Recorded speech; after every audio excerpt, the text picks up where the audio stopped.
do you know how many black people were sold as slaves to each other in Africa? Well, millions were sold in the slave trade around the world. Are you talking about the transatlantic slave trade or before the transatlantic slave trade? Transatlantic slave trade. Okay, yeah, but that was by white people, again. And what you mean it was by white people? I'm saying that black people enslaved other blacks and sold them to white people. I think they were primarily kidnapped by the Portuguese. There was not primary kidnapping. It was actually a legal slave trade that existed. When it comes to anything that involves something negative about black people, we can't handle the truth. Welcome to Off Code, the show where we ignore the cultural codes and have real and intriguing conversations regarding the black community and ways we can move forward to human flourishing.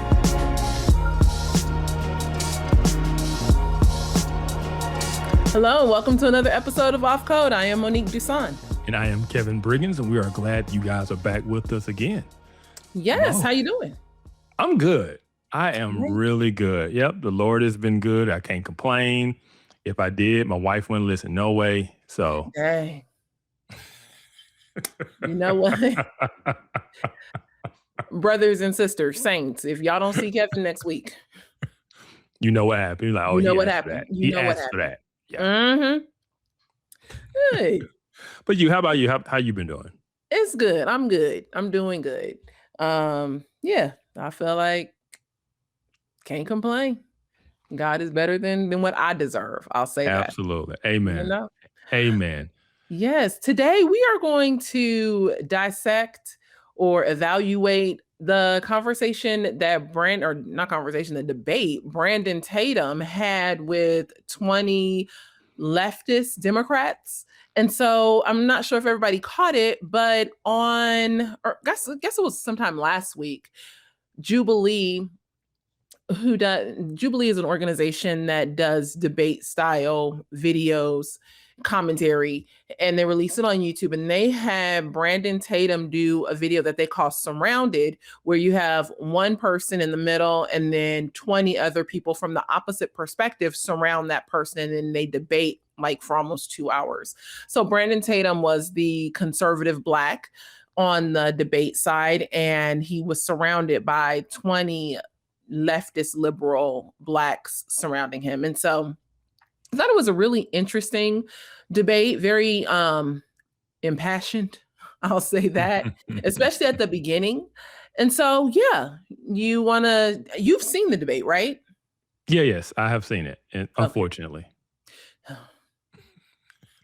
You know, there were a lot of things that were unfortunate that we'll get into, but I would say my goal in wanting to talk about this video is to show a couple of things. One, you know, if you are in more heated discussion with someone, how do you handle that? How do we listen well? How do we, the word says, agree with your adversary quickly? You know, so when and where is the right time to agree with our adversary quickly? How do we correct or answer a fool according to his folly sometimes? You know, how do we do these things? But then two, I want people to hear the arguments that are often put forward on the other side, because it's the same old tactics. It is, but I also want people to understand that it is the dominant view in the black community. Dominant. The liberals are giving the dominant perspective of the black community. Yes. Yes. So with that, I want to let everyone know that the video itself is broken up into 5 sections. We're going to look at 4 sections. And we'll just take a brief snippet from each of the 4 sections that we're going to highlight. I will link the entire video below in the description. And so you can watch the whole 2 hours of debate for yourself and see where you land. All right, let's get going on our first clip. So I'd like to talk about Trump and the Republicans. Not specifically on Trump, but focusing upon the history of the Republican Party, because he's just the latest iteration of that, okay? Yeah, let's do it. So the Republican Party has a proven track record of giving platforms to sellouts who promote a message that harms black people. Who is that? Who is the sellout that you, give me an example. Well, there are actually quite a few, but I'll start with the let's start with this premise. The first black legislators, right, or the first black people in Congress, House of Representatives, were all Republicans. Right. So let me explain that to you. Is that a fact pattern? Right. Yes. So basically what happened is the last of the radical Republicans, which was a segment of the Republican Party that passed the 14th Amendment, all of the amendments that gave black people the right to vote and ensured that slaves would not be disenfranchised. He died in August 11. No. Black people, Republicans unanimously voted. He died in 1868 when the 14th Amendment was passed. The And then Republicans guess what? as a whole voted unanimously. No. The Democrats did not. Right, but guess what? After the radical Republican faction left Congress, Radical Republican. That's the they were a historic. No. That's a title. They were historic. Who was the radical Republican faction? They were a segment of the Republican Party. Who? That Name one. Thaddeus Stevens. He's an example. They are the ones who created the Freedmen's Bureau, which was designed to assimilate ex-slaves into the national citizenry. After they left, the Republican Party constructed an oligarchy, which we called the Gilded Age, and in which we saw the fate of black people decline.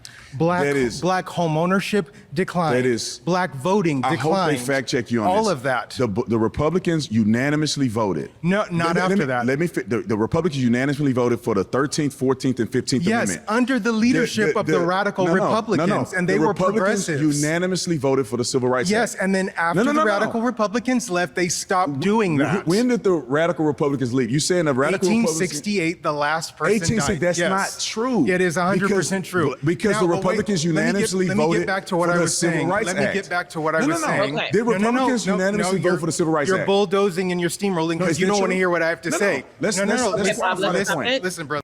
Okay. So before we get into any of it, I want to highlight B. Tatum's posture.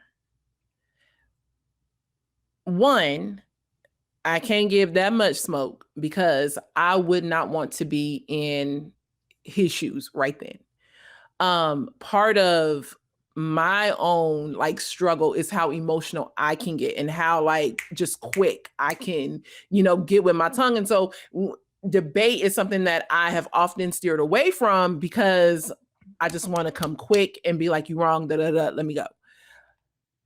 And it's just not a good look. There wasn't a lot of here. Go ahead. I can't go off that you're wrong when I haven't even heard what your question or point is yet. And so that's the thing. It's like there was one, I don't know where the moderator was because the moderator should have been like, hey, let him get his point out. You got how do we keep the civility? But then two, he was so committed to his position that he wasn't actually listening to hear and to learn what was being said. And so whether this guy was right or wrong, the response wasn't in line with what was actually being talked about. He done went from radical Republicans ain't a thing to the Civil Rights Act, back to the radical Republicans, to they all voted and and I'm just like, but you're not listening. And this is something that I think Black Republicans get accused of a lot. You're not listening. And so how do we demonstrate the fact that we are listening and that we are compassionate? We do care about the issues that, Black liberals may care about when it comes to things like human dignity, flourishing. We just have a different way to get around or get to those things. But it was highly emotional. And this was that position, I would say, from B. Tatum was about 40 minutes of the discussion. It was. Yeah. We both agree that he was not the right person to do this debate. Yeah. He really wasn't. Just his historical knowledge, his political knowledge. I mean, he's a good commentator on current issues and give a perspective, but I'm not going to sit there from a political, philosophical standpoint and say, oh yeah, Brandon Tatum is the guy who needs to sit down and have this discussion, right? No. And it was obvious because I really wanted to hear the guy's point and question where he was going to go. I think I know where he was going to go. And if I was sitting there, I was going to shoot it down and kill it. But we never got to it because Brandon Tatum completely interrupted and started talking loud and changed the whole premise, and it was just off the rails from the beginning. That's just not a productive way to have even a debate. I was gonna say a conversation, but it's not even a healthy way to have a debate. Yeah. And I don't think that Tatum had ever heard of the radical Republicans. He had. Which this guy is speaking of something that is historical. It is true. It's not made up. We can just Google who are the radical Republicans, or we can look back at the age of Reconstruction and look at what were the positions of some Republicans during that time of Reconstruction. How did they fight? What did they want the North to do, and what did they want the South to do, and things like that. But I also thought it was very interesting that the liberal debater came in just automatically calling Black Republican sellouts. Oh, absolutely. Because you knew that's coming. You know that was coming. But I mean, dang, like right out you the first one. Oh, no, and that's why I would have went off on him on that one, because that's just, it's like I said, only the Black community has this idea that if you don't go lock in step with a particular way of thinking or a particular political position, then you're a sellout, a coon, whatever. Only the Black community has that. No other community believes that because you're X race, ethnicity, community, therefore you must vote or think this way. We're the only ones. I don't know. I think I see some of that in the Hispanic community, although I don't think it extends to the vote. Yes, I have had, and that's what I'm talking about. The vote, though. Yeah. No, like Joe Biden said, they diverse, unlike Black people. He said they diverse. Leave Sleepy Joe alone. He's somewhere taking a nap. Don't start. So this is the setup. This is part of just kind of what is gonna happen for the next 40 minutes.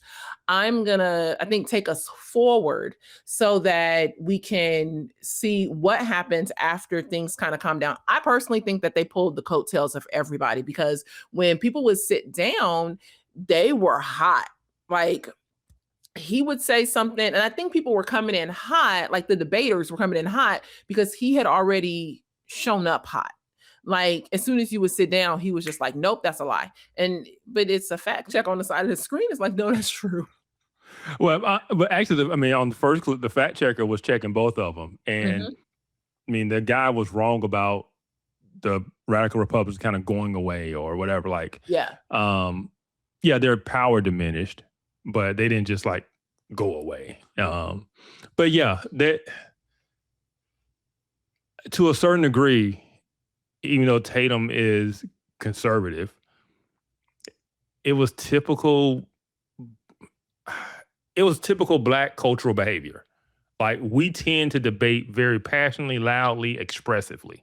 Yes. Right? So there was nothing to be taken aback by that. No. I think since starting CFBU and learning like more about logic and debate and things like that, I'm like, well, people don't debate like that. But no, at home, yeah. Yes. Like, if me and my friends or my family, and we're having, typically it's sports, and we're having a debate over who's the GOAT, LeBron or Jordan, it is going to be very loud, very expressive, and we're talking over one another, and we're just, but when you're talking about a formal debate, when you're talking about sitting down across from someone, you can't come with that type of energy. Yeah. Yeah. It's also interesting because before the whole debate started, the moderator introduced herself, and she was like, normally we would have whoever their regular moderator is. She's like, but for this one, we can't do that. They brought me in. And I was just like, yeah, because it's a cultural thing. Yeah. But they should have really trained her on what does it mean to be a moderator. Like, she would step up every once in a while and be like, hey, but there should have really been, to me, just more moderation. Yeah. And for those who aren't tracking, the regular moderator is white and she's Black. And so she was saying that they brought her in for this debate because this was not the debate for him. No. No. I mean, it was really like sitting around the family dinner table. Yeah. So I'm not surprised. I was just disappointed. Mainly the energy, and also his performance was disappointing. Yeah. Okay, that section was called Trump and Republicans are better for the Black community than Democrats. Let's go to police officers do more good in the Black community than harm. So there's the moderator. If you would like to be the next debater, get to that chair in 3, 2, 1. All right. Everything I heard, everything I've listened to thus far, I think you're full of shit. You're a police officer. No, give me an example of what I've Hello. said that wasn't true. Let me get to it. Give me something that I said that wasn't true. I don't think anybody here would disagree that good policing is bad. We're talking about bad policing. We're talking about bullshit policing. We're talking about the kind of policing that puts gentlemen like you and me in prison for unjust crimes. You like to cite that you're a police officer. Let me cite my professional background. Let me cite my professional background. I have been in that profession. 10 years writing policy in government. You weren't at a police the local officer. and But you weren't a state of police California levels. And You never arrested weren't- anybody. You didn't write policy. I did. I enforced the law. So, okay, I write the law. you don't enforce the law. You don't enforce the law. I You don't enforce the enforce law. the law appropriately. You just made it You up. like to use one-offs. Let me use a one-off. You don't need to use one off. You just made in the it up. city of San Diego, there was a black police officer that sued the San Diego Police Department Anecdotal. with regard to, I mean, bro, all day you've been coming up with me. Now I got it's statistical data anecdotal. points. Where do you want to go? Look, like, I need you to keep that same Black energy, people bro. commit I need you to over keep the half of same all violent energy. crimes. And that's the problem with black conservatives like yourself. You don't know how to keep You're the same just energy. talking emotionally. It was Give me, me some facts. me. Well, I'm trying to give you facts. come on with it. You supposed to be a police officer. Hold your head, bro. Hold your head. You interrupted everybody, bro. I got You're what, here to 2-3 debate me. minutes. I'm not here to listen to you talk in circles. But you talking like you was a state trooper, you was a Secret But I know Service. cops. and I them. know cops all across the country. But I did too. I know I did too. policy. I know all I do that. too. All right, get to your point. You don't know policy because you never written one. He We're said, talking nah. about policing in the black community. We're not talking about I want policy to hold writing. you to account because police officers like you don't like accountability.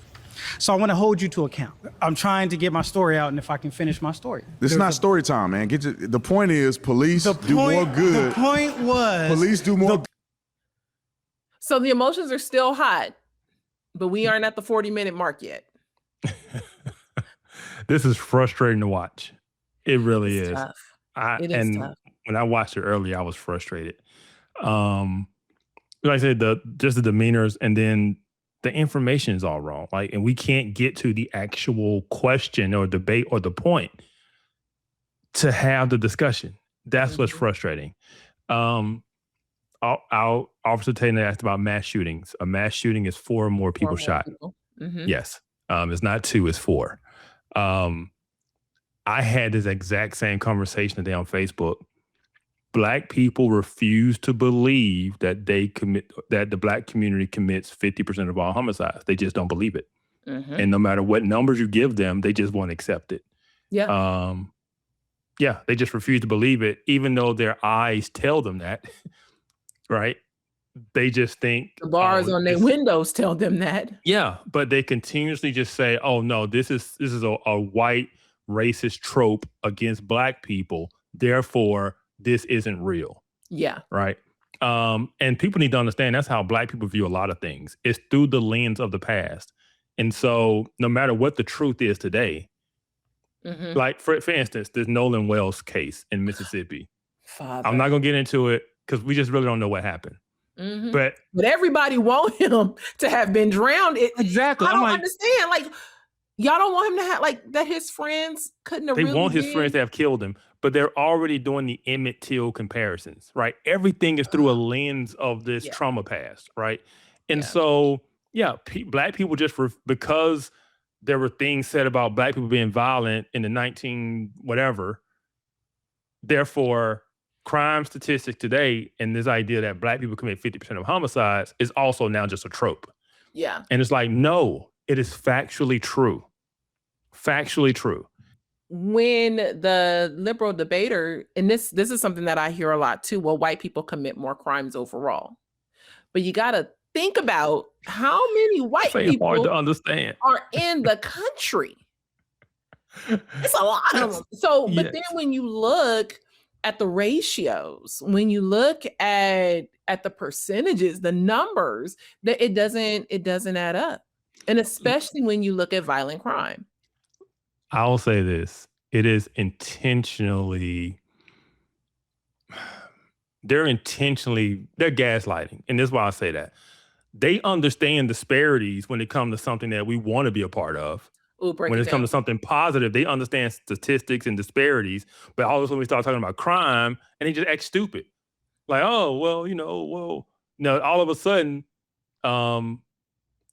the rate or the proportion, all of a sudden they can't understand it, you know. Mhm. Yeah. But in other places where we want to be, where we claim we're underrepresented, they have no issue making those statistical arguments because we're underrepresented here and there's systemic racism here. But the Mhm. minute we're overrepresented in something like crime, they go like, I don't understand that. I don't know what you're talking about. Let's keep looking at this. It's going to be from the same segment. Police officers do more good in the Black community than harm. And this is what B. Tatum's claim is, and everybody's debating that claim. Let's look at a section on personal responsibility. This was interesting. Please get to the chair in 3, 2, 1. What's up? What's up, bro? What's up, man? How you doing? Good, good. Let's have some fun. I want to approach this from a place of curiosity because the thing that troubles me about a lot of the way you structure your arguments is that it seems to suggest to me that you perhaps believe that there's some moral deficit that Black people have that inclines us to commit more crimes. I don't believe and that. I guess my question is, what do you think that moral lack is? I don't really think it's a sweeping generalization that every Black person somehow is born inherently evil or inherently a criminal.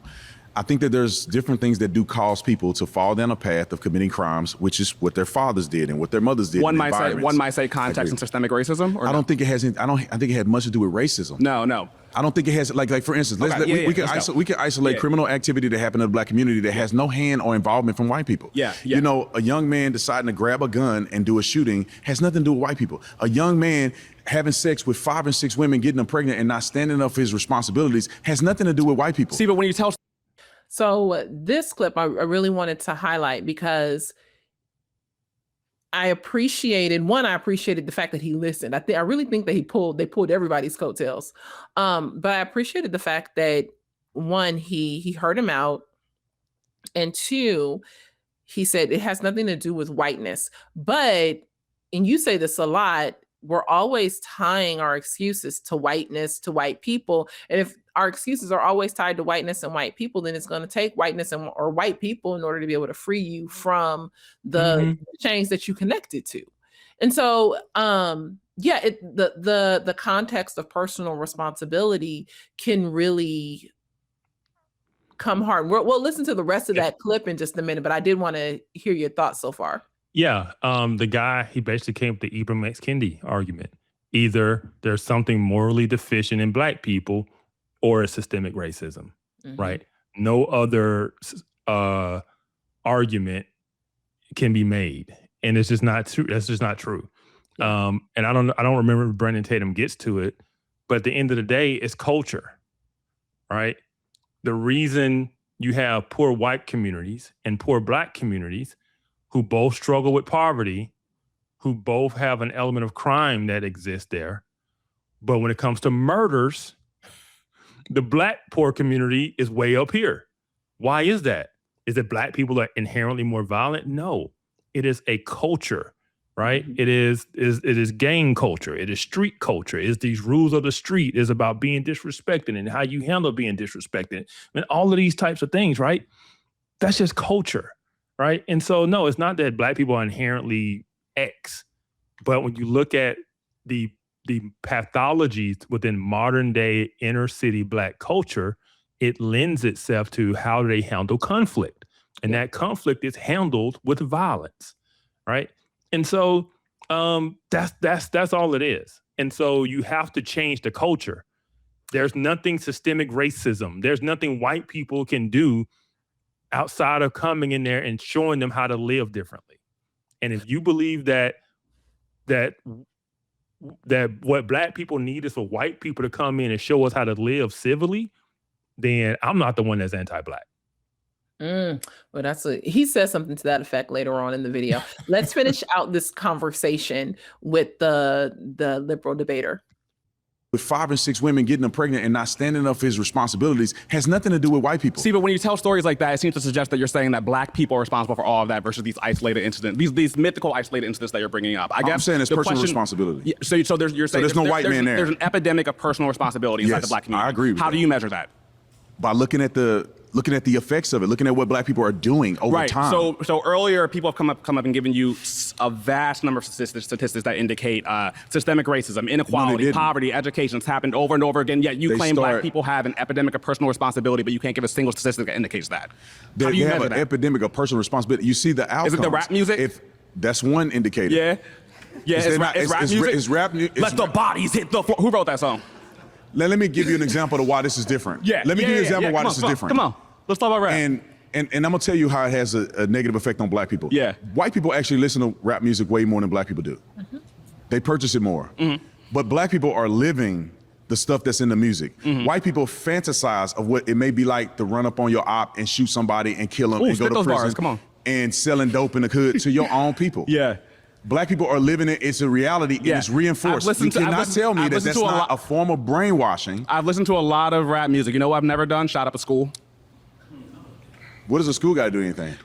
I think you try to create this image. Are you saying that there's no? This is what I mean by you seem to suggest that there's no negative. No, you're saying that there's no negative. There's some kind of lack that causes us to be more prone to violence, but you don't acknowledge any of the historical context. Are you saying that there's no negative effects of brainwashing yourself about killing your brother and sister and listening to that on a day-to-day basis? There's no negative effect in that. Right. Why are you posing this as a uniquely black thing? Because this is like when you make the argument that like violence has been a part of art all the time. I write for a living. You know who glorifies violence? William Shakespeare. You know who glorifies violence? Quentin Tarantino. But you don't see anyone talking about, oh my God, this is responsible for all the white on white crime, even though there are more white criminals in America than any other race. We're talking about black people. Yeah. Do you think that black hip-hop music, rap music is detrimental to the black community? No. You think it has no effect on the psyche of a young man listening to that every day? No. It's that simple. I disagree with you on that point. I think here lies the problem. How would you validate that? How would you prove that? Well, what can be proved is a correlation between poverty and crime, and that can be traced systemically through history. And this goes back to all of the arguments we've made about wealth accumulation and how black people have been prevented from having that. Now, how can you associate that to white supremacy? How can I associate white supremacy and generational poverty? Do you think wealth is inherited? In part. Yes. So do you think poverty is inherited? Majority of people who are successful in this country do not get passed on generational wealth. A lot of people who are very successful came from nothing. I would argue that almost every black person who is successful came from nothing, which is an example of why capitalism works. Yeah. Okay. So I went to one of the most conservative high schools in America. It is a very alluring and deceptive delusion to believe that because you live in circumstances that are different from the rest of black people that somehow you are special. What do you mean? You're saying that if you work hard in this country... This is the way earlier that you suggested, work hard, like, oh, here's my example of someone who escaped poverty, and that means that everybody has access to that. No, I'm not saying not every white person has access to... So then you acknowledge that there are forces that operate against black people that are unique to black people. And where do those come from? I think a lot of it comes from the actions of black people. The epidemic of personal responsibility that you can't indicate how. Are you telling me? So, are you a successful man? Consider like I'm doing my thing. I'm doing my thing. Yeah. Okay. Did you go to school? I got incredibly lucky. Are you educated? I got incredibly lucky. No. Are you educated? Yeah. Okay. What decisions did you have to make to get to the point that you're at? Okay, we want to talk about education. We want to talk about the difference in funding between schools in black neighborhoods and white neighborhoods. No, like if you're funding. I went to probably one of the poor schools in my school district. Yeah. That didn't make the difference of whether or not I did my homework or not. Yeah, this is the thing where I think you're convinced that you're special. I don't think that inherently because the color of my skin that somehow I'm behind the curve against white people. Yeah, Harriet Tubman escaped the plantation. A lot of people didn't. Is it the fault of all those black people that they couldn't escape? I don't get your point there. The point that I'm making is that people live in dire circumstances, and every once in a while, someone can break out. And that's not an indication that the system itself is not corrupt. Black people don't live in a world where every now and again, the majority of black people live in the middle class. Yes, but a lot more black people live in poverty than any other. Disproportionate, and a lot of those are because of decision making. When you have children, and you're not married. This is why I'm saying that I think you think that black people have some unique moral deficit. You're saying that there's an epidemic of personal responsibility in black people, but you can't prove that. And yet we can prove that systemic racism exists, but you don't. what you're doing is you're assessing or When does systemic associating racism stop in America? When does systemic racism stop in America? I don't think there was real systemic racism. Ever? Keep going. Please keep going. Right, I would love for you to go for the rest of this time on that. I do not Tell me- believe that there's been systemic racism in America that's been a primary reason why black people cannot succeed. Right, but you can't prove that there's an epidemic of personal responsibility. You can prove that there's an epidemic of systemic racism. No, look. And that's why I'm asking you, when did it stop? Because theoretically, that should be the moment when we're all equal. Are you saying that black people are not responsible for the decisions that they make? I'm saying everyone has agency. Everyone commits crime. Everyone does everything. Exactly. But people have had to live in different circumstances. So therefore, if you do the right things like you did, you have an opportunity to be successful, which is equal to just about anybody else, no matter what color you are. You think white people are better than you? No, but I worry you do. Why do you think I do? I'm the one that's saying that black people have an opportunity to be successful in this country just as well as anybody else. You don't believe that. So you think white people are better than you. Your prompt perhaps could have been, we should do more to prevent crime and poverty in black communities, right? That's a way of framing the argument that is about You can say you can solutions and aid. frame or whatever you want. You are focusing on, we're talking about black people. I'm focusing on language because words are important. No, we're talking about black people and you're focusing on what white people are doing. So who harm black people more than other black people? How many people who brought us over are here on boat? A lot was said there, and I think that this is probably one of the best places where B. Tatum pushed back. He was thoughtful, he was clear, and I just felt like the energy that the debater was giving him, he was able to kind of stay under it and talk about that personal responsibility, but he's also very passionate about personal responsibility. He talks about it a lot. And so I really thought that this was an area where he shined. I'll leave it there. Go ahead. Yeah, it's frustrating. Dudes like that are just so frustrating. Because it's just weakness. It's weak. And this idea that all our problems are due to funding. All our problems are due to someone else. Like all the decision makings, like the person going to pick up a gun and doing this. And I guess I made the point earlier, you stop making this about poverty. There are more poor white people in America, just numerically. So if it was simply about poverty, you would expect white people to commit more murders because there's more poor white people, right? But that's not what we see. So you can't simply say this is just about poverty, especially when everybody on that panel probably came somewhere out of the hood, right? And so like, if you came out, you made the right decisions, right? And this is how you know it is about personal responsibility and not about systemic racism, which some Brandon Tatum should have brought up was the success sequence, right? Mm-hmm. He tried to. This is all you have to do to avoid poverty. That is finish high school, which is given to you free. Education, K through 12 is free. And it didn't say go to an affluent high school, just graduate high school. Get a job. It didn't say get what kind of job. It just says get a job. Get married and then have a kid in that order. If you do that, 97% of people who do that avoid poverty, right? Mm-hmm. So yes, it is about personal responsibility and what you choose to do. Mm-hmm. But if you go out there and you choose, you don't want to go to class, you want to do homework, you want to drop out of school, or you don't want to get a job, you want to sell drugs, you want easy money, you want to rob people, or, you go out there and you get a kid and now you don't want to go to school and now you're just going to work at McDonald's and you put yourself in that position. That was a choice you made. And everyone has decisions to make. But what the guy keeps talking about, so you think there's something effective. It's like, man, stop reading Kendi. Well, I thought it was interesting that he called it an epidemic of personal responsibility and then said that, but you have no proof for that, or you have no proof that, these things are directly connected to the rap music, or the rap music has, no impact on people. Yes. And I learned this way back in the day when I was in my sociology classes. White people buy more rap music than black people do. White people do more drugs than black people do. It's a white suburban thing. But what is the impact of the rap music on the black community? And so when we make that direct connection, I feel like what are we talking about in the rap music? We talking about shooting people up. We talking about having all this rampant sex. I'm going to do this to that person. I'm going to do this. She going to do that to my body and all of that. And then, but what do we see as the direct link in the Black community. We see people shooting up. We see all these baby mamas ain't got no baby daddies, children growing up in single parent homes, men with 4 and 5 and 6 different women that have all of these children and things like that. There is a correlation.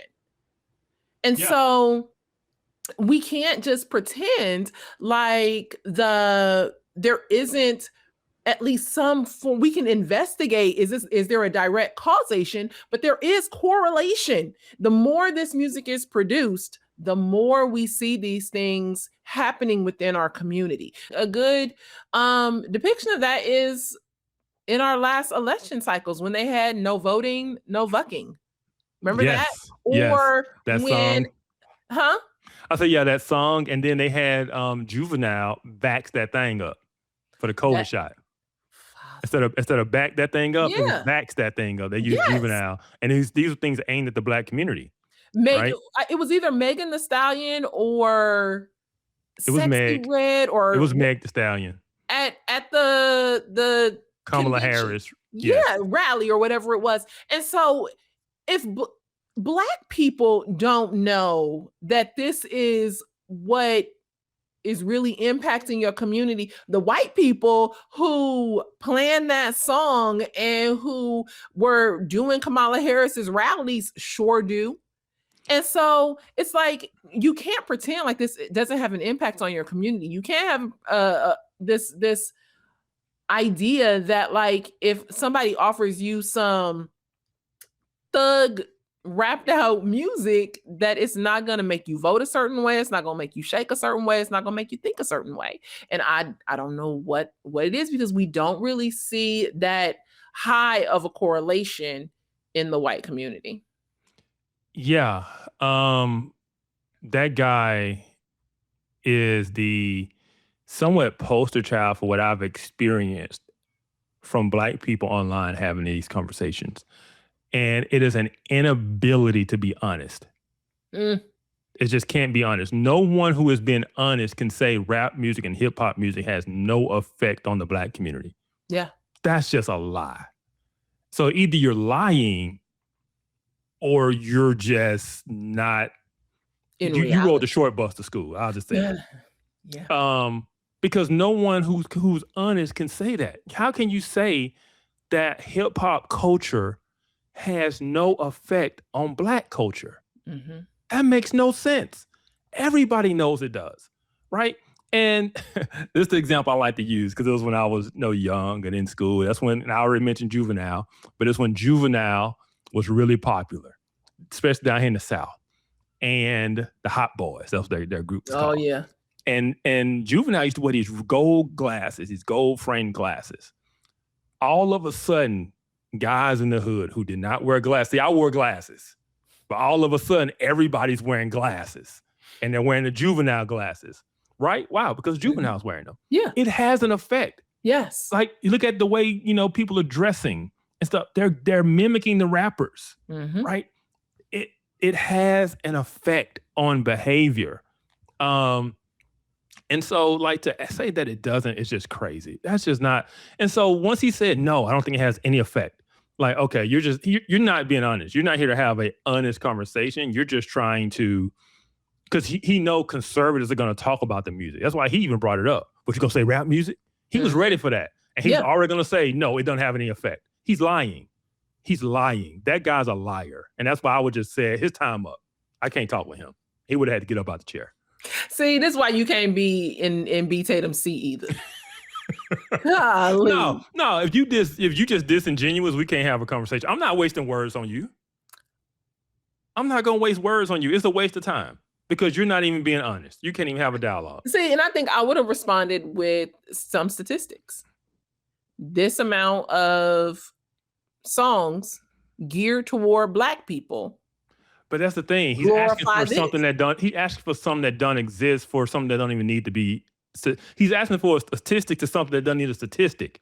Either we can observe it with our eyes, either we know it because we're in the culture and we see the influence of it. But why we gotta have some type of statistic? Why you gotta have a Harvard research study to say, I don't know that it gotta be a Harvard research study. Yeah, I can see it with my eyes, but I also think that there is something revealed in truth. And statistics help to ground things in truth. True, but that's not going to be a statistic for everything. You can't have a statistic for I'm not saying how you many gotta have rap a statistic songs for everything, but when people, because that's their main claim, rap music does not cause these things. That correlation, even if you call it a correlation, you're mistaken. And so why not? Why not do some kind of research and be like, look, 82% of the rap albums last year glorified sex, drugs, and unaliving police officers. But and they look at the still amount of people who did X, Y, and Z. I find it interesting. I know, but they're still not going to say that's proof that the music affected Black culture. Like, and you shouldn't even need that. He's just being dishonest. And this is what I think. It's kind of like the murder rate or the murder numbers. It don't matter the statistics. They're still not going to believe it. I'm not saying they have to, but at least the information would be there. I think there is something to having information. It is, but the information has to be, like I said, there's no study to prove that. You can't prove rap music causes murders. But you can look at correlation. I mean, because they're going to say, well, then white kids listen to more of it and they don't do this. So how can you blame the music? That's what I'm saying. Yeah. I think that's a good point. I don't know. I just think that there's some statistical research that could be done in this area. I don't think so. I think it's one of those things of we were in it, we lived it, we know what affected us as growing up in that culture, and it was the music, it was the movies. But there has to be something more than anecdotal, like examples. I do think that there is a way to statistically get there. Now, see, I'm gonna want to do some tag. Yeah, but I think it would make a great master's or PhD thesis. True, but to me, that's one of the downsides of modern Western culture. It's the experts. Everything's a stat. Everything's a study. It's Harvard. It's Yale. We don't need them to validate what we know is true. We know it's true. Sometimes you do need that the proof is in the pudding. We do that for everything else. I can go and give you evidence for the resurrection. Why can't I give you evidence for how ratchet your culture is? Yeah, because like I said, the issue is not proof. The issue is not numbers. They're not going to believe it either way. Because when you give them actual numbers, they still who don't believe in the resurrection. There's always going to be some people who don't believe that the resurrection happened, but I have proof. I can go and show you based on these things over here, the resurrection is more likely to have happened than not. I would say that the same thing with your rap music, your ghetto ratchet baby mama culture, and the correlation to what you see walking in front of you is more likely than not. Okay, I got you. So I was trying to think how to make it work. So this is how I was spinning on them. Because they're always talking about representation, how important it is to see someone who looks like you do something, right?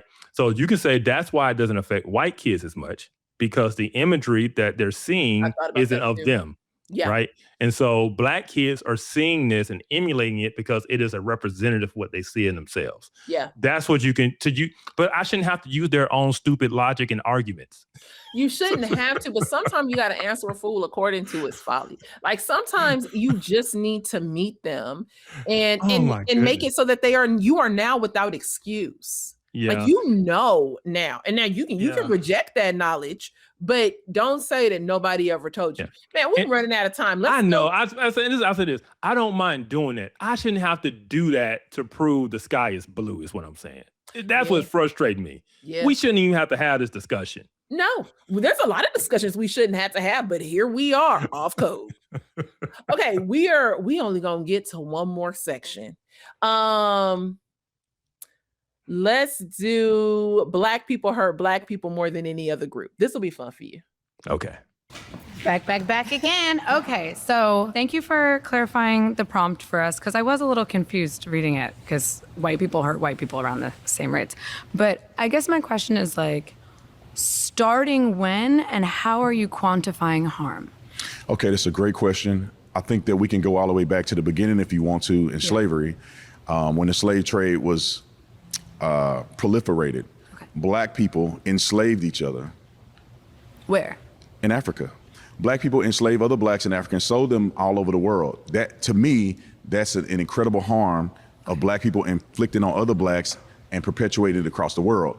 Then you have slavery now perpetuated in South America. You have it in the United States of America. That is initial harm. I would argue that the point in time of slavery in America as we know it, I believe that white people hurt black people more than black people did. Yes. Now we go post-slavery. Okay.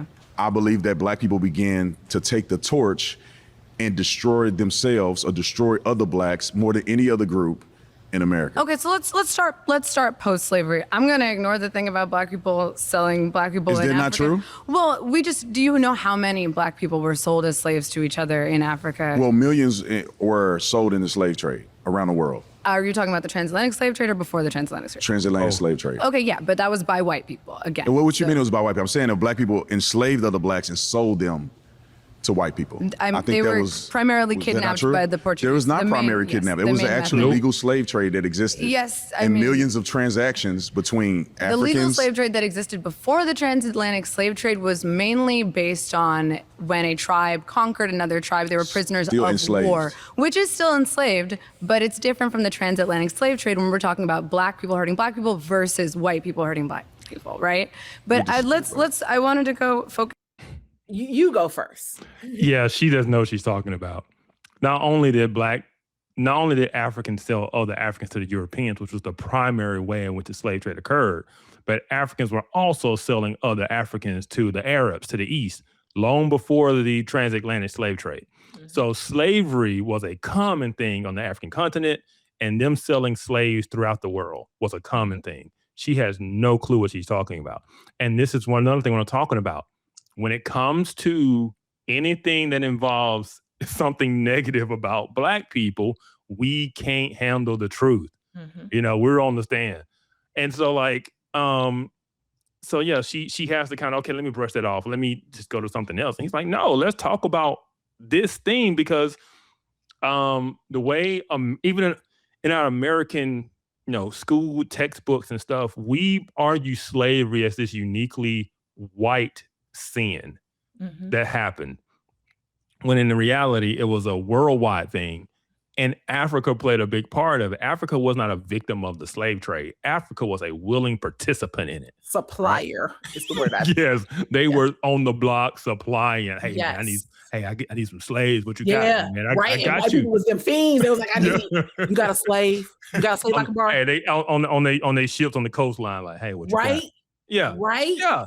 And so that's how it went down, but most people don't know that's how it went down. They think Europeans showed up, kidnapped black people into slavery, and that's how, it's not how it went. Friday, Portuguese would have been Debo.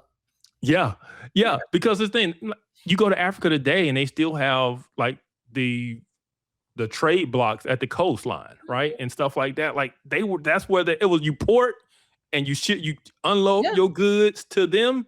And then you take the slaves and put them on your boat and you sail off. That's how it went down.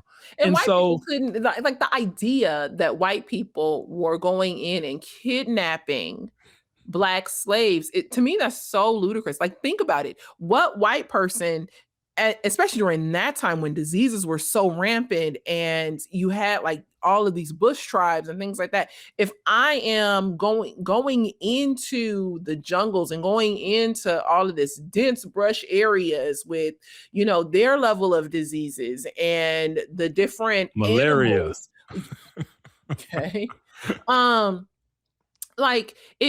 it wouldn't make sense. That was not something they could do. They couldn't just go onto somebody else's turf to kidnap them. What had to happen was they were already enslaved. And a lot of it was, we won a war. But then once Africans understood that I don't need to actually win a war in order to get this money, I don't have to sacrifice all those people. All I have to do is go out and send some of my people to go kidnap yours.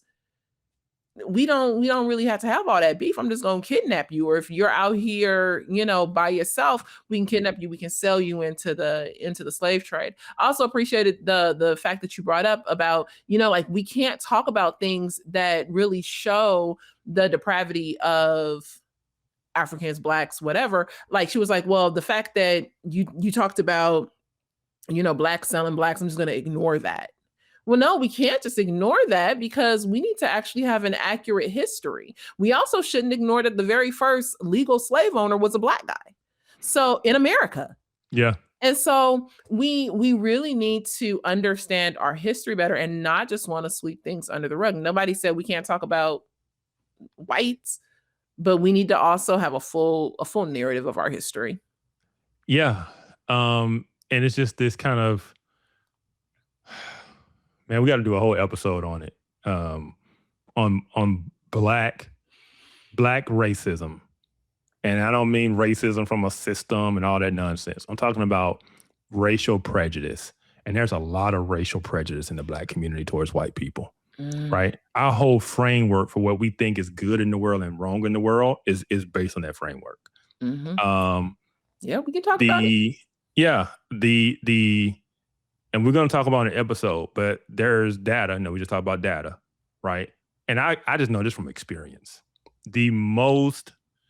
The group with the most intergroup preference towards each other is Black people, right? If I like to give this example. If there's a boxing match and they're both Americans, if one guy's Black and one guy's white, Black people are rooting for the Black guy. Just automatically. That's just the way it is. And so Carmelo Anthony, Austin Metcalf, right? How many Black people simply sided with Carmelo Anthony because he's Black? O.J. Simpson, right? It can go on and on. We prefer and give racial bias and preference towards people who look like us. And because we do, we assume everyone else does as well. But then we condemn others when they do, or if we think they do. Yes, but it's only okay if we do.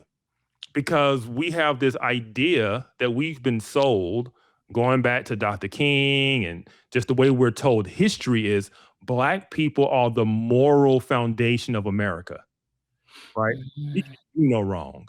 Anything we say, believe, and do is God's hand is upon us. Because Jesus and God are Black. They are on the side of the oppressed. Absolutely. Oh, Father. And I'm just trying to lay out for people the Black psyche, right? So they just kind of understand how Black people in general,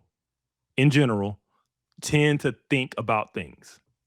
Now, that doesn't mean that we all a monolith, because obviously, we're here. But yeah, when we're looking at that broader culture, the struggle be so real. Okay, let's look at our last clip. This is also from the same segment of Black people hurt Black people more than any other group. This is B. Tatum's claim. And I thought this guy's, or it's actually the same girl. They're just a little bit further down in the conversation. So yeah, this one it'll bless you, Kevin. Black people versus white people hurting Black people, right? But I wanted to go focus on your claim about post-slavery. Yes. So the primary, I guess, what do you think Black people were doing post-slavery? Well, I think there's a period of time where there was an explosion of Black excellence. Yes, Reconstruction. After slavery was abolished. Right. We have Black people fighting in the military, Black people owning their own companies, building wealth. We have Black Wall Street. Okay. We have, you go on, so on and so forth. Right. And I believe that as Black people begin to support Marxist theology, Martin Luther King and others put us in a path where we rely on the government more than our own resilience. Okay. And you cannot tell me that that's not true. So let's pause, because we just skipped like a good 30 years of history. We just skipped like 3 decades. I'm giving of you a history. summation from the 30s to the 60s. Yeah. So we did Reconstruction, and Reconstruction was ended, right? Because the South took back. At the time, we had Northerners in the South who were running the South so that the Union could stay together. Once the North left the South, Reconstruction ends, and that's when we see Black people start to decline. It wasn't Karl Marx. Karl Marx didn't come in and say— I said Marxist theology. I didn't say Karl Marx. It wasn't Marxist theology. I mean, we're just ignoring the history of sharecropping. That's ignoring the history of Jim Crow, right? You think that Karl Marx was worse for the Black community than Jim Crow segregation? Let me.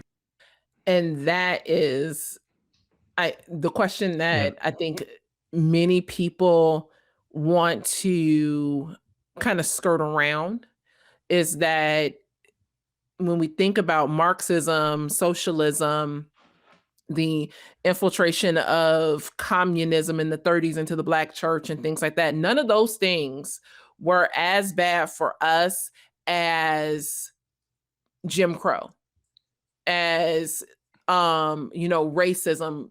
That's all. And I'm not trying to give a head nod to Jim Crow or like some kind of hat tip. That's not it. But you do have to look at what was the Black church doing, what was the Black family doing, what was Black culture doing during the time of Jim Crow versus post the institution or the not invitation, but like post the insertion of Marxian thought. Yeah.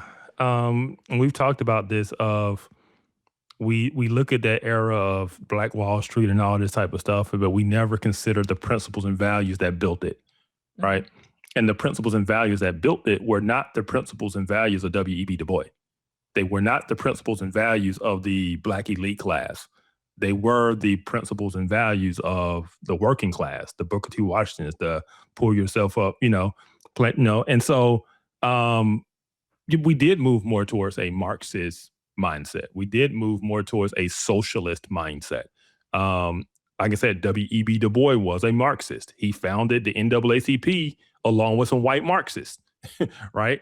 And so you start looking at all these Black institutions, or you look at people like Langston Hughes and all these poets and stuff we were told to read and stuff, and you realize, oh, they were Marxists. I was just told to read them when I was a kid because that was Black thought, right?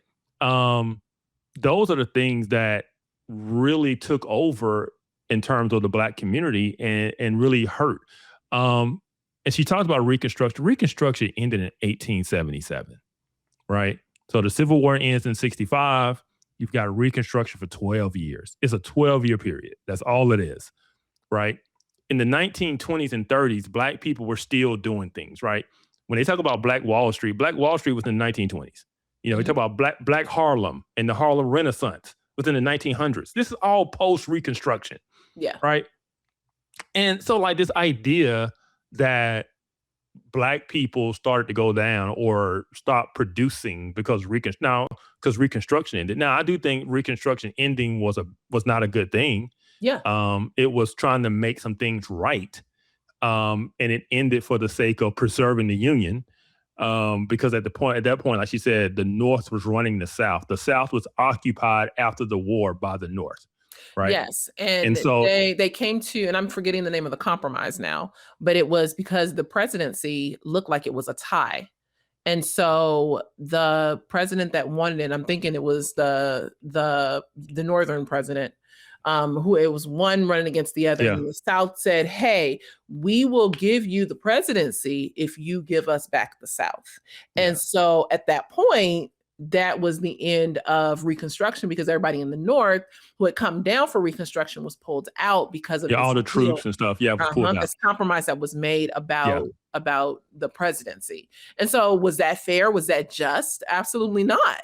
No, but it wasn't. That doesn't mean that Black people just stopped producing and became just this, class of people who were just immediately downtrodden and stuff. Yeah, downtrodden always. But he has to know that those people in that room they're not going to look at Marxism or Marxist thought in a negative light.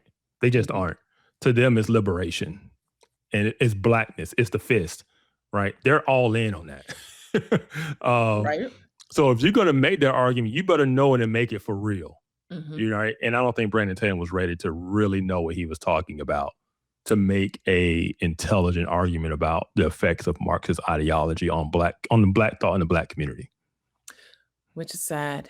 It is so sad because it's one of the main points, especially like in the 30s with communism coming into the Black community, that really I think had a significant impact on the Black community and on Black thought.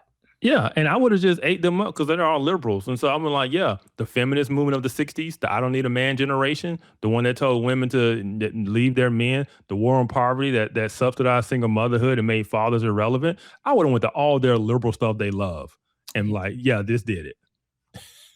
Yeah. Yeah. Well, that is it. We don't have time to get to the last one, but I think this has been a good discussion. It's just good to look at, some of the conversations that are happening in our culture. Jubilee and the surrounding videos are huge in the culture. Their videos generally get a couple million at least views. I think this video with B Tatum is already up to 800,000.